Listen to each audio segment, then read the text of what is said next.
Okay, so I'm back with another reading vlog for reading the recommendations from the Reddit post that I posted a while ago, where I asked for Sapphic book recommendations based on my tier list of Sapphic books I have read, most of them. And like I mentioned already before, I got a number of responses and I'm going through them slowly, and it's time for another batch. So we're going to try to make our way through a few of them. But first, I do want to review two Sapphic books that were not mentioned in that Reddit post, but I just read them, so I might as well just review them. So the first one is going to be Taiwan Travelogue. Taiwan Travelogue is a Taiwanese book that recently got the International Booker Prize, I believe, and I really enjoyed it. I give it 4 stars. I really enjoyed it. I think what I really enjoyed the most about it is the kind of meta-narrative, because it's a fiction book that is, well, how do I phrase this? It is a fictional book, but it pretends to be a translation of a book that actually exists in this world. It is our world, I mean, but you read it from the perspective of our main character, who travels to Taiwan, and she's Japanese and she wants to write. She writes articles about her traveling there, and then she wants to also write a book about her travels in Taiwan. And she releases that book in Japanese about her traveling around Taiwan, and that book is then translated into Mandarin. And what you are reading in the original, when it was published in Mandarin, and the original book you're reading is it poses to be the Mandarin translation of the Japanese novel that your main character wrote. So it's really, really fun. And obviously I read the English translation. I do not speak Mandarin Chinese, so I read the English translation, and the English translation goes a step further, because it poses that it is the English translation, it's a new English translation of the Mandarin translation of the Japanese novel that the main character wrote. And I really enjoyed it. I really enjoyed this like meta-narrative aspect of talking about translation. And there are like these translation footnotes that I found really fun. In general, it's very much about traveling. Our main character is Japanese. She's traveling around Taiwan while it is under the Japanese government. And well, it's interesting because of course she comes there as, well, a colonizer, and she, is treated differently by some people, and she sees how different people, depending on where they are from, how they are treated on the island. And there's of course a power dynamic that is explored there, because she forms a close relationship with her like local guide interpreter, who is Taiwanese. And it's it explores a power dynamic, probably like a power imbalance as well, in the way that you would probably expect. It's a pretty, I would say it's a pretty predictable novel, if I'm being honest. I think that there are some aspects where it didn't really go enough in depth, in my opinion, in some aspects, but overall I really enjoyed it. It was really, really fun, and I almost would consider it cozy. There's also a lot of food. There's a lot of food, a lot of descriptions of food, a lot of descriptions of dishes and how they are cooked, which was just nice. But I can also see how it would get a bit annoying or repetitive. I read it pretty fast. If I read it slower, I probably would honestly get a little tired of some aspects of it. But I would say that overall it was a nice book, and I give it 4 stars. I enjoyed it. Like I said, it was a little frustrating towards the end, but yeah. Then there's also a different book that I read. I picked it up very impulsively. We Live on the Horizon, which is a sci-fi dystopian novel about, well, how do I even explain it? It's a sci-fi dystopian novel where the world kind of has gone to shit, basically, because of climate change. And the story is set in this city called Bulwark, I think, and essentially it's like, the last city, I guess, or at least there's nothing around the city, and they don't think that there is anything, that it might be the last city, the last safe place for people on the planet, potentially, or at least a continent. I guess they're in the United States. It's actually never really specified where they are, but in the city of Bulwark, they have this system that is like, there's something called life debt. So you essentially have like a score. Everybody has a score for basically how much they've contributed to the society. And when you do something where, for example, let's say you go to a doctor, right? You have to scan and it essentially costs you like life score. And this is because, you know, because the doctor you go to is somebody who has spent so much time to, you know, educate themselves to be able to be a doctor and to be able to help you, that you are taking their time and you're, you know, using their services. So instead of money, you're like using these life hours. But the thing is that it's kind of like more messed up than money, even, because the moment you're born you already have life debt, because obviously you're born in a hospital, and you know the doctors had to take care of your mother and you as a newborn, so you already are starting with a debt. And obviously this is supposed to be like, in many ways, the life score as it comes to the story, it's just supposed to be allegory for wealth, and also generational wealth, because it is passed down also to generations. But I will be honest, well, okay, I will get to my criticism of the book in a moment, because the plot of the book is that you follow mostly actually sainted. There's like this class of people in the city called sainted, and these are people who, their families, like in the past, they did a lot, they contributed a lot to actually build the city. So the city wouldn't even really exist without their inventions and how they contributed. And as a sort of like prize for that contribution and those like sacrifices they made and whatnot, they were given essentially like a free pass from the life debt, so they don't have any life debt, and there was like a thing that their whole families also won't have it, and so they pass down this wealth. Of course, again, this is just allegory for generational wealth and the top 1%, and you're following characters who are sainted. But our main character Anita, she doesn't really live the life of the sainted in the same way, because a lot of sainted don't really do anything with their lives, but she actually essentially does prosthetics.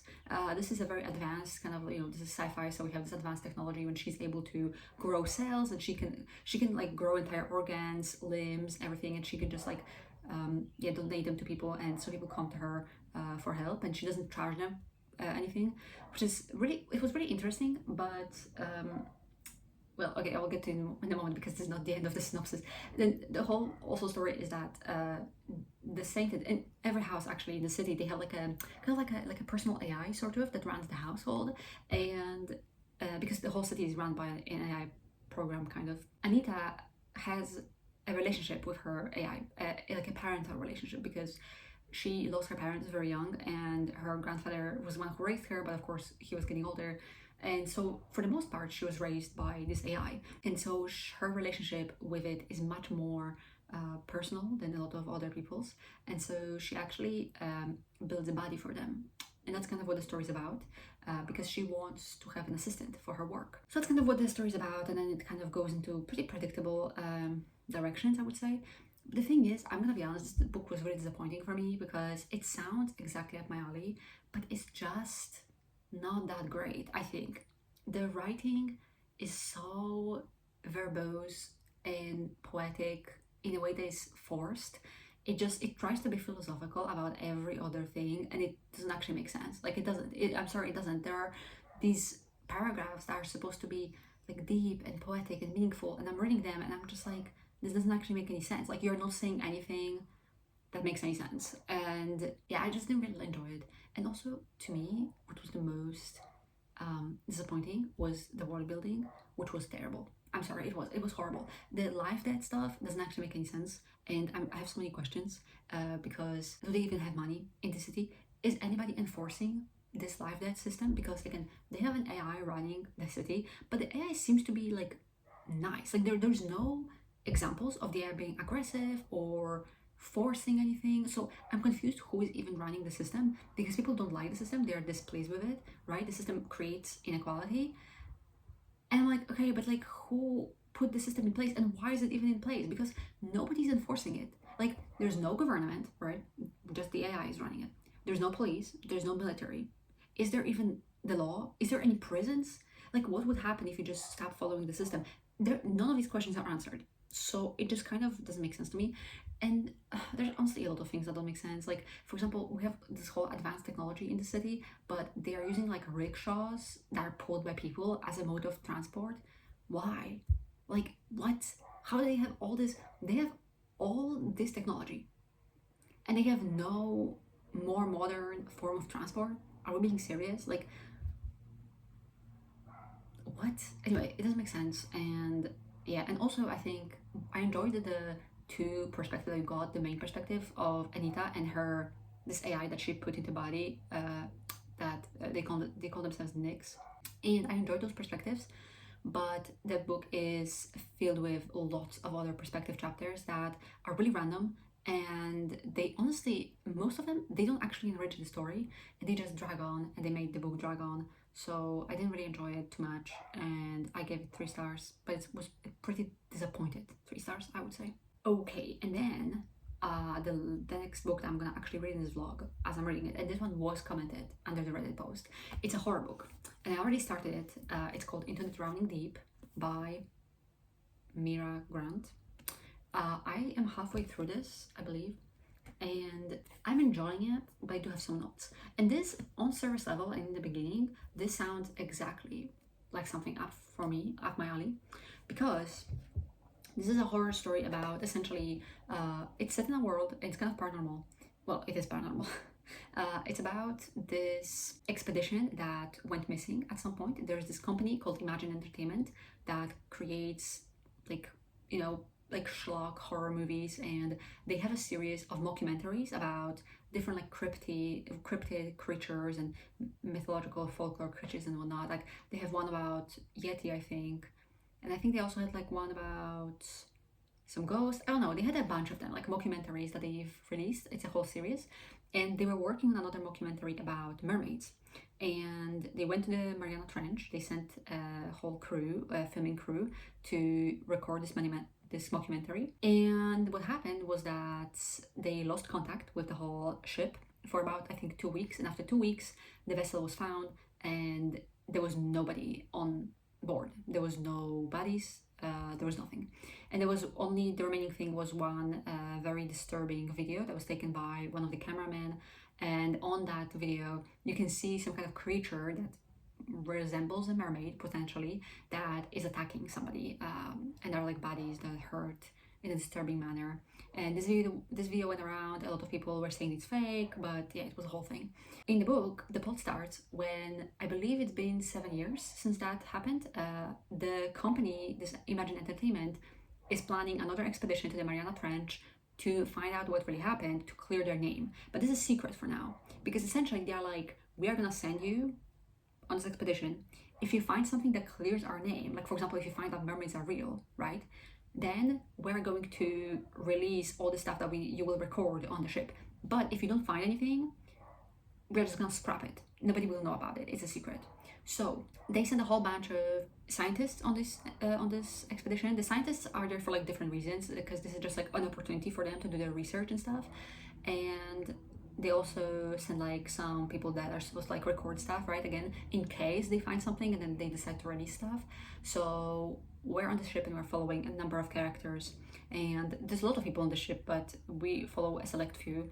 And it honestly sounds exactly up my alley. I really enjoyed it at first, but I'll be honest, I am enjoying it, but I'm just like kind of indifferent a little bit, because it's a little bit dragging too long, to be honest with you. Mostly in a sense that it took a while for things to get going, for the plot to really set off, and things started happening on the ship. And when you get to know the crew and exactly what are the characters, like who are the characters we're following and what is the role, it's pretty easy to predict. It's very easy to predict, in fact, what's going to happen to one of them and who's the one who's gonna die first and how. Like, it's really easy, and this is exactly what happens. And so then it kind of sets off a more intense plot, I would say, which is what I'm in the middle of. Yeah, I think it took too long to get to this point. And also I would say that sometimes the way that the dialogue is written is a little strange. It's a little off for me. It doesn't really feel, I don't know, it just, sometimes the dialogue is not really written that well, and the writing itself, it's not bad. There are just moments where I don't really enjoy it too much, but overall it's okay. Again, I think that so far it's just been a bit predictable, but we'll see. So I'm halfway through. Yeah, I don't have like too much to say, honestly. I probably will give an update when I finish, to be honest. I don't expect there to be anything extraordinary that I have to comment on before the ending, so, but we'll see. Okay, first of all, this update is way later than it should be. Secondly, look how long my hair is. This is so random, but like, I need to get a haircut so bad. It's actually This is a cry for help. This is a cry for help. Like, I hate having my hair this long. I don't think it looks good. I think it's annoying as hell. I want it to be like this short or shorter. But anyway, this update is way later than it should have been because I was finishing my master's, which I did pass. So I finished my master's degree, and in the meantime I also finished the book I told you about, Into the Drowning Deep, and also another book that I have not yet told you about. I have not told you about yet, but I will in a moment. So Into the Drowning Deep, I don't have it with me to hold it up because I left it at my parents' house, but I finished it, and I honestly, it's already like the impressions I had of it, all the impressions are already leaving my mind. I'm forgetting it. I mean, I'm not forgetting it. Like, I'm not gonna forget the plot. It's very simple, but it's like it was kind of disappointing. I will be honest. It was kind of disappointing. It's a very, I don't know how to say this. It's not an impressive read, in my opinion. First of all, I forgot to say that the author of this book, Mira Grant, is a pen name for, and I forgot, why did I forget how to pronounce her name? Shannon Maguire? Is that her name is pronounced? I think. Which I've read from her before. I read Middle Game by her, and I really liked it. And I knew that this is a pen name for her because I remember looking it up before I read the book, but I forgot to mention it in the updates. And it completely, like, I just forgot about it. But she was the author of this book, which I'm kind of surprised, if I'm being honest, because I would expect better from her, but I only read Middle Game from her. I never read anything else, so what do I know, really? But in terms of what I thought about the book, in the end, I really was I thought it was a pretty lackluster read, if I'm being honest. I think that the setting was really cool. I really like the setting, okay? I love the setting. I will just put that out there. I think that any kind of horror novel that is set on a ship it's just so cool. Like, it's cool. It's a cool setting. I think it really lends itself to horror so well because obviously you are in like this limited, like this locked space of a ship where you are with the rest of the people, right? And of course you kind of have to be like, what really adds to the horror of it is the inability to escape the situation, but also inability to escape the situation because the outside is the vastness of the ocean, right? I think that it really adds to the atmosphere, and it did in here as well, but it wasn't enough to make me really love the book. I think that what I don't understand about this book is why it was written as if it would have been better if there was a mystery to it, but there was no mystery. And obviously, like I said, when you start the book, the idea is that, of course, much of the world, the person in this book, doesn't believe in sirens or mermaids, right? The way that we don't believe in them in real life. But from the beginning of the book, it is presented to you very clearly as a paranormal horror. So you know that the crux of the story is that the mermaids are actually real. You know this going into it. You know this from the synopsis, you know this from the way that the book is tagged, it's marketed as paranormal horror. And from the beginning, actually, early into the book as well, you get a lot of perspectives in this book, and one of the perspectives that you sometimes get is actually the perspective of the mermaids. So you know that there's something in this ocean lurking, okay? Even if it's not a mermaid, you know that there's some kind of creature. So you know this from the beginning, okay? So there's no mystery regarding that. And the reason why I'm confused is because it kind of almost seemed like there was supposed to be, because the amount of the book that it takes for you to start the action, oh my god, it takes so long. The action in this book starts at page 380. I wrote that down. 380. That's when the action starts, like the survivalist part of this novel, which should have been the main part of the book, because that's kind of what it is about. I mean, we already know there are mermaids. We know these people are going on an expedition where these mermaids are. Obviously, it doesn't take a genius to figure out what's going to happen. They're going to get attacked. They will come into contact with the mermaids, right? But again, this happens so late into the book that most of it is just meandering and just like a back and forth between these different people on the ship. And it would have worked had there been a mystery, had the book tried to introduce some ambiguity, to make you as a reader doubt yourself. Are there really mermaids? Is there really a paranormal element? Or is there not? Is there an alternative explanation possible? That would have made, I think, the book interesting, but that is not the case. Again, as a reader, you know that there's going to be a paranormal element, so there's no mystery. So it's just like, what are we doing for over 300 pages? And I think a good example that I want to compare this to is Julia Armfield's book, Our Wives Under the Sea. That book, I think, does a good job of presenting some ambiguity to an extent, to a certain point of the book, where you are reading and you're asking yourself, what's going on?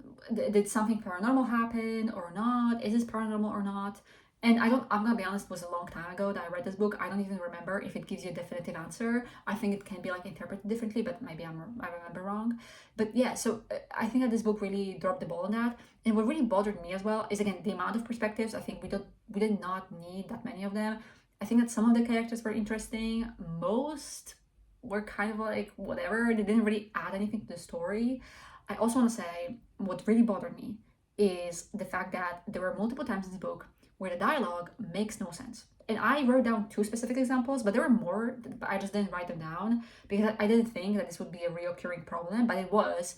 I wrote down 2 examples, and what I mean by this is that the characters will say something and it just doesn't make sense. And not because this is part of the characterization, the character, acts weirdly or odd. No, it's supposed to make sense, but it doesn't. Semantically, it just doesn't make sense.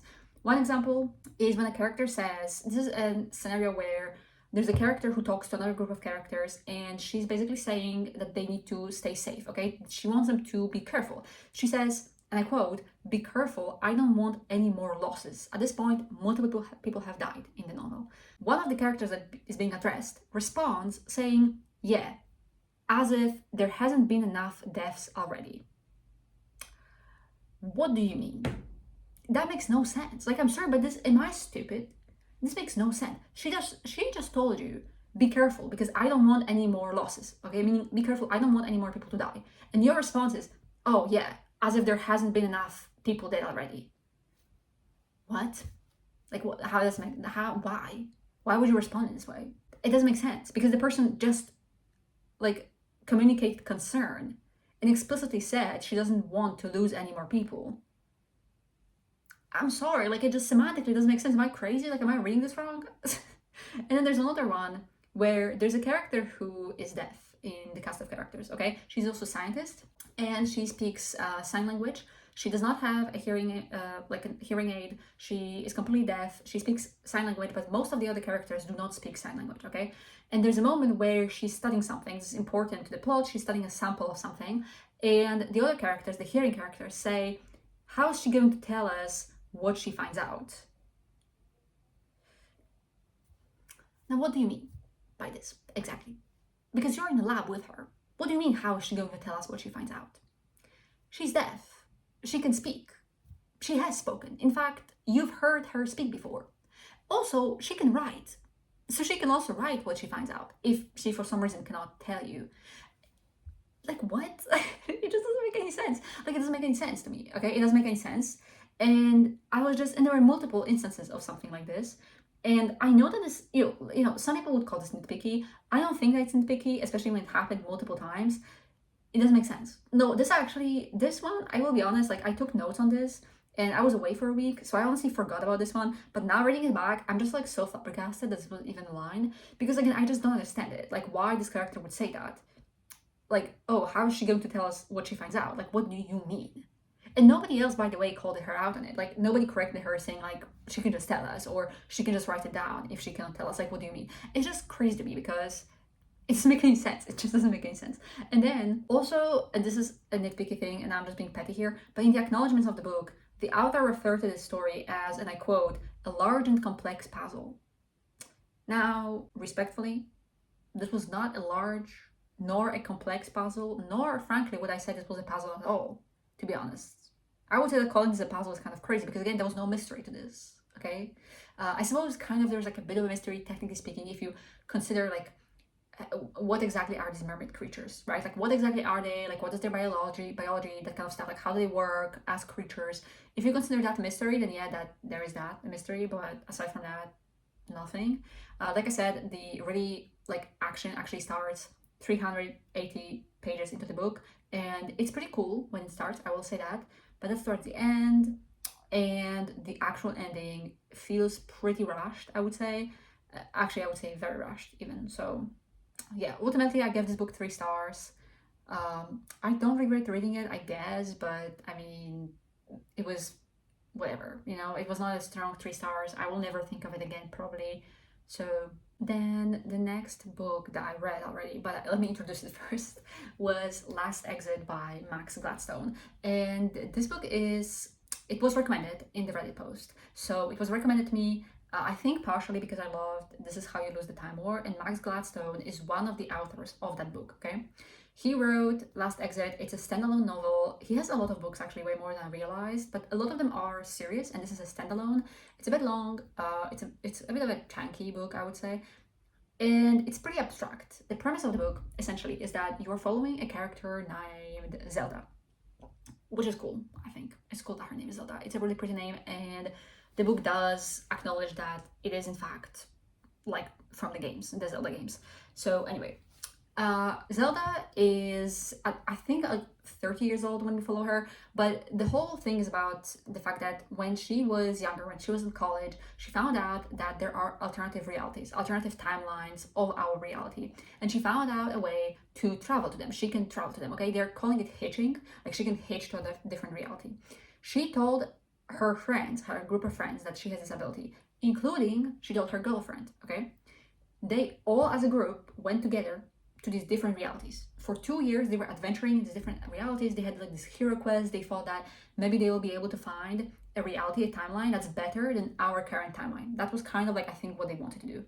And why exactly they thought that this would help them in some way, I don't know. Honestly, I don't remember if it's explained, but anyway, that was the whole thing. So they went traveling for 2 years, but all these alternative timelines, turns out every single one was worse than our timeline, like significantly worse, which was pretty depressing for them, because they were like, what do you mean there's no other better timeline? Like, you're telling us that what we have right now is the best we have? That's crazy, which it is.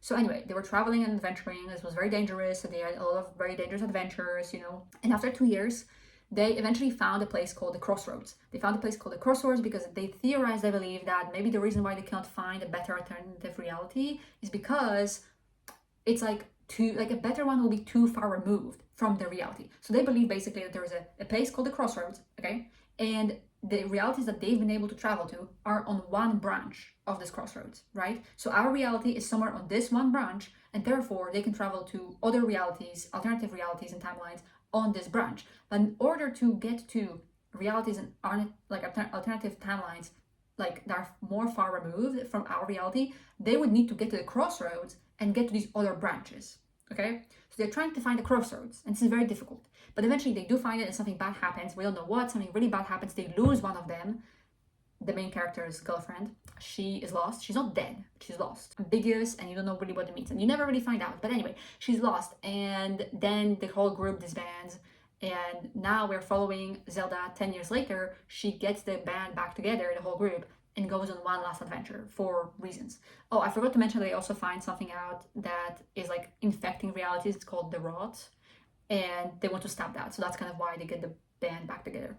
That's the whole point, okay? Now, this sounds pretty abstract, but it's not like the most abstract thing ever. I think a lot of reviews say that the book is very confusing, like super confusing, whatever. I don't think it was that confusing until it was, because I think that the setup of this, the premise, is not that difficult to understand. But when I tell you that nothing is explained to you at any point, I'm being so serious. Nothing is explained. Like, because it's supposed to be a metaphor, right? A metaphor for something, for a lot of things. And it is very metaphorical, and it remains like that till the very end. It's very abstract, it's metaphorical. It's a long book, like I said.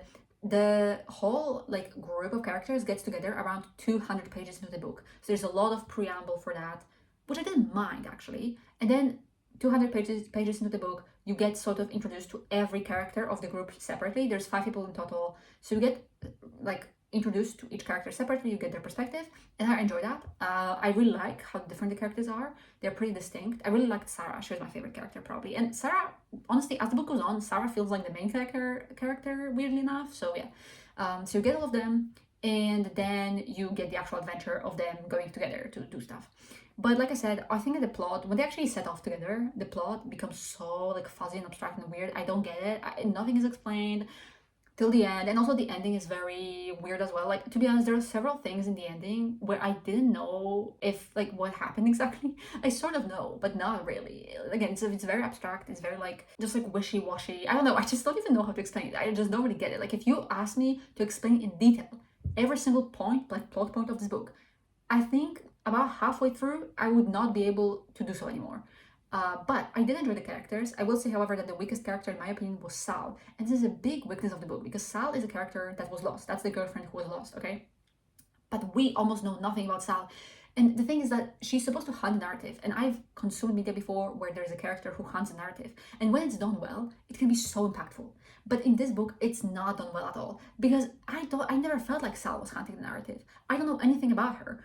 There's nothing really. I don't have a sense of who she was as a person, and we do hear about her, but yeah, I don't know. It's just not really. It just didn't work, in my opinion. And overall, I think the book was too long, and again, it was too abstract for me. I didn't like how abstract it was, how metaphorical. I do want to read Max Gladstone in the future, though. Oh, I forgot to say also what made it a bit confusing is that you sometimes get scenes from like the past when they were adventuring together, right, in those 2 years, but there's no indication for when the timeline changes. So sometimes you will be reading in the same paragraph, suddenly the scene changes to the past, or there's a paragraph break and suddenly it changes to the past. And sometimes it's like not clear that it changed, and so you only realize as you're reading the scene and something happens that's like impossible to happen in the present, right? Or for example, Sal appears and like you know that in the present timeline Sal is gone, so then of course it means that this is in the past timeline. But again, that actually led me to read a couple of scenes where I was reading them, and for like half of the scene I was sure that this is the present timeline and it wasn't, and I was confused. So that happens multiple times, but that's not the biggest problem. I think it's just too abstract for me. It was just too abstract. I get what it was trying to do, but I just think that it was too confusing in its structure, and it did not give enough answers, in my opinion. That being said, I do want to read more of this author. I gave this book 3 stars, but I know that he has a series of urban fantasy novels. I think they're called Craft something. I forget. I will put on the screen. But I am interested in those. I've also I looked up opinions on this book, and it seems that there are some people for whom they say that this was their least favorite of Max Gladstone novels. There's a few people who, of course, say this is their favorite, but I think most of the people that I saw were saying it was their least favorite, or like the one that didn't quite work for them. So I wonder if his other books are better. I want to read this series, the one that I mentioned, because I think if he is writing a series, it will give more answers. It will be more solidified. It will be less abstract, less metaphorical, because it's a series, right? So I think it has to have more of a structure. And so I hope that it will give me that, but we'll see, we'll see. There were some nice reading moments in this book, though, and what I really like as well is that each character has kind of like a superpower. Not really, but kind of. And I won't tell you more about it because I think it's cool to find out exactly as you read the book. They're calling it the knack. Like every one of them has some knack, and I think it's really cool what they are and how they work. That was really nice, so I really enjoyed that.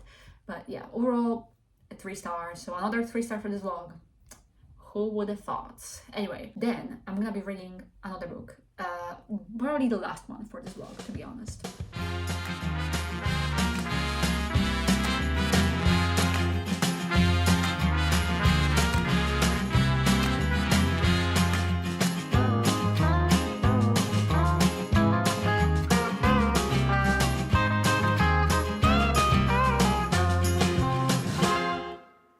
A perfect snowflake, our needle in the hay. A four-leaf clover on a lovely summer's day. That's us, sweet, and our dreams are coming true. One in a million, that is you.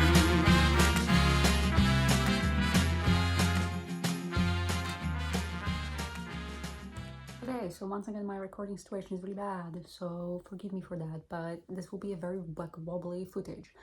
Anyway, I want to tell you about the book I will be reading next. I actually already started reading it. I'm about 50 pages, no, that's wrong, I'm about 80 pages into the book, and I, embarrassing enough, forgot what it's called, but I believe it's called On Destiny's Edge or something like that. It's a book by Emma Wang, and it was published for free, so you can access it through the author's newsletter. If you subscribe to her newsletter, you can get the ebook for free. She, I believe, published it for free for Pride Month. She said that it is a prequel to a duology that she's planning to publish, and that this prequel will also be published in the future, like traditionally published, but for now she decided to share it because it can be read as a standalone story.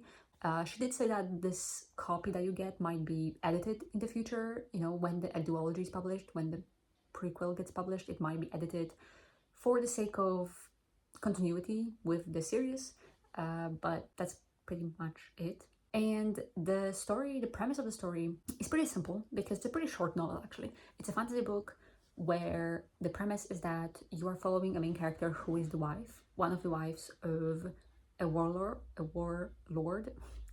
There's like a lot of legends about him and songs. He's like very well known.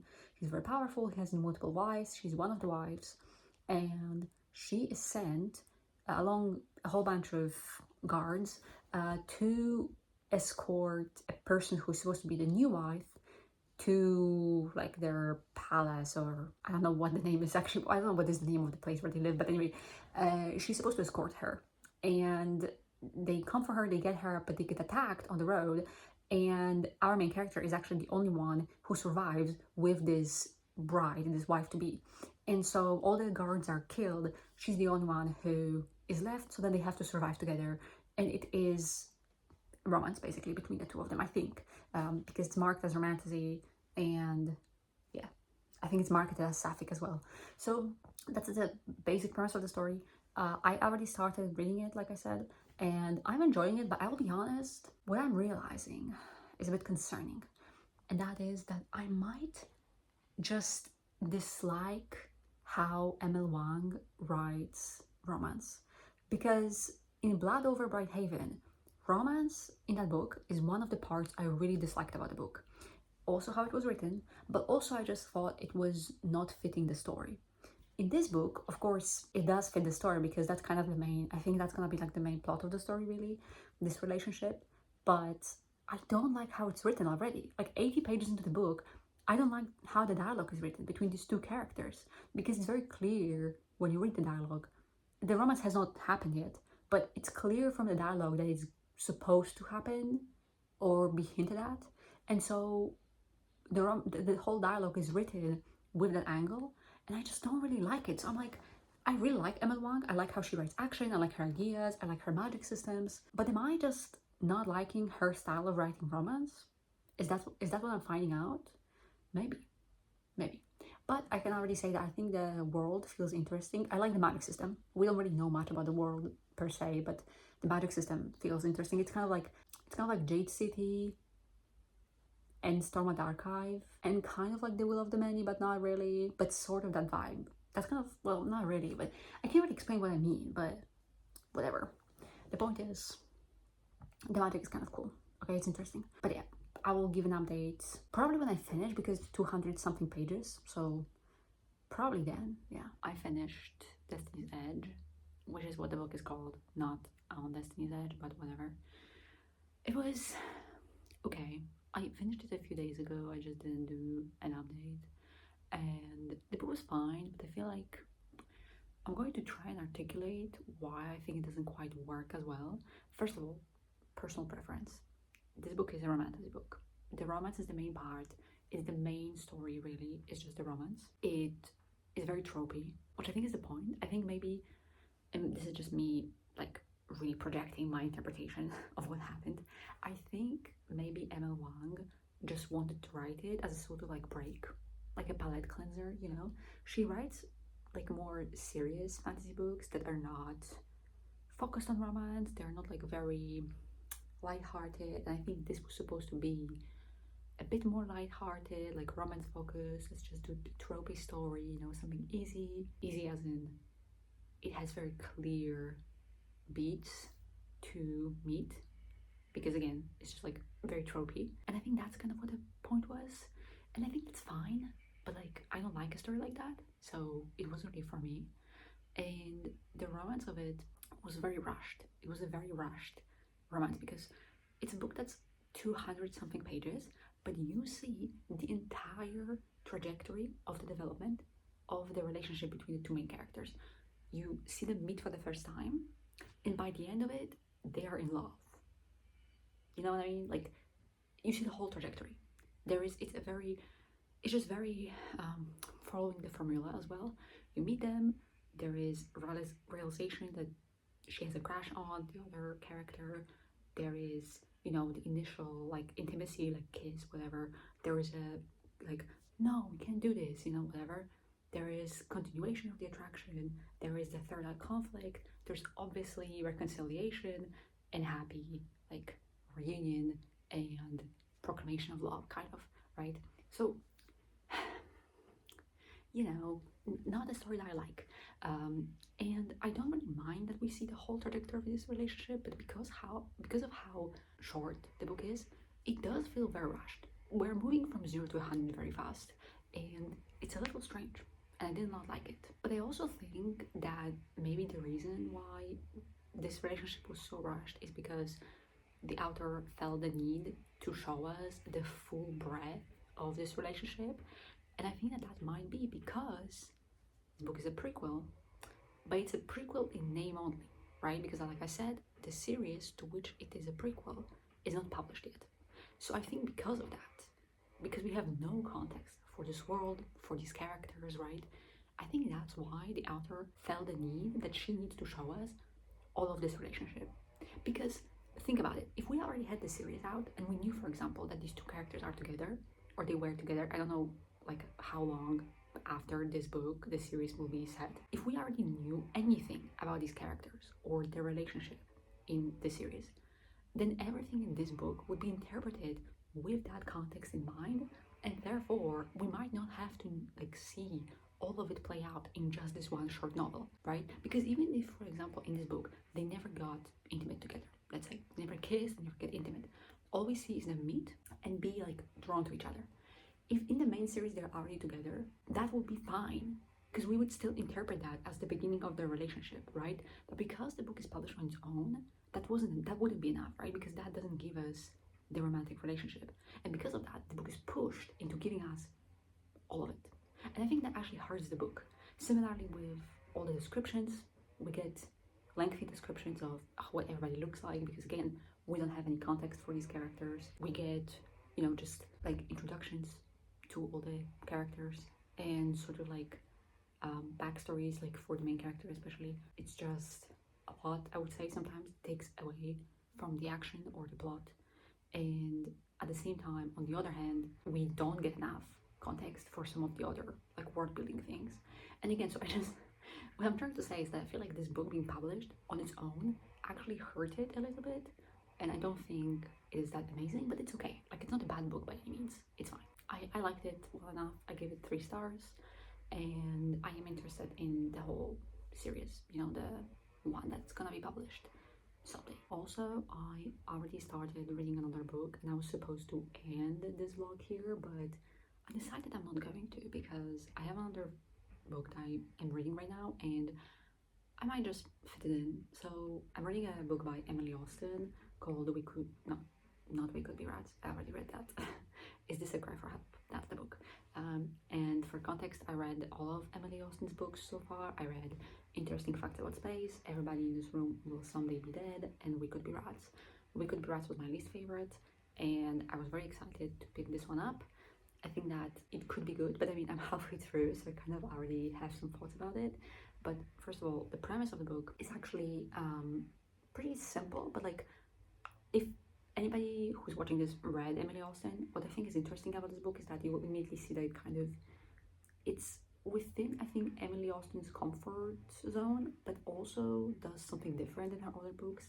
So in this book, we follow a character named Darcy, who is a librarian, and we learn that she recently took leave from her work because of a mental breakdown. That's what she calls it, okay? And we see her now come back to work, so that's how the book starts. She's come back from this leave, she comes back to work. She's also married, and she's going to be facing some struggles at work because of just like the whole movement of like just attacking libraries and trying to ban books and stuff like that. When I say that this is interesting, what I mean mostly is that Emily Austen follows a certain formula in her books. Her books are pretty similar. One could even criticize her for that. Her main characters are very similar as well, and really big parts of her first 2 books, at least, because We Could Be Rats is a bit different, but the first 2 books for sure, a big part of them is that, first of all, we follow a character who is slowly spiraling in a negative way and eventually reaching like a breaking point. And in this book, right, we kind of have the opposite of that, where our main character already reached the breaking point, and now she's like on the other side of it. And on top of that, we also usually, in her first 2 books, we follow a character who is starting a new relationship with somebody. So we are following like these first stages of relationship. And in this book, once again, we have actually the opposite, because Darcy is actually married to a woman. They didn't marry like a long time ago, but they are already married. So a very established relationship already. And so it's quite different than other Emily Austen books, which I enjoy because I like her to do something a bit different. But also I will say that it's still very similar in terms of like who the protagonist is. She feels very much like Emily Austen's previous protagonist. And while I do enjoy the book, I'll be honest, right now it's a little bit tiring to read. And the reason why I say that is because of the narration. So Emily Austen, you always writes in like a very, I would say, stream of consciousness type of writing, where the character really just kind of jumps from one topic to another, and at first it feels very chaotic, and as the book goes on, it eventually does start coming together in a really nice way. This book is a bit more structured, it's a bit more organized. Like Darcy, I don't know if that's gonna make sense, but I feel like while Emily Austen's previous characters would think in like short sentences that would just jump from topic to topic, Darcy thinks in paragraphs. Does that make any sense? Which I feel like is kind of how I think. So actually I get it, like I get what she's going for, but I'm gonna be honest, it makes for kind of a tiring narrative to read, because what this book feels like is like Darcy, the main character, is just preaching at you. She's lecturing you all the time. She has these thoughts about, like, for example, book banning, right? And she's just has these thoughts about how like book banning is dangerous, how it should not be a thing because that's censorship and what that can lead to. And if we censor one thing, then we can start censoring all others. And she's just giving you this lecture, and it's just like, yeah, like I know this, and I feel weird saying this, but like the truth of the matter is that who do you think is picking up Emily Austen's books?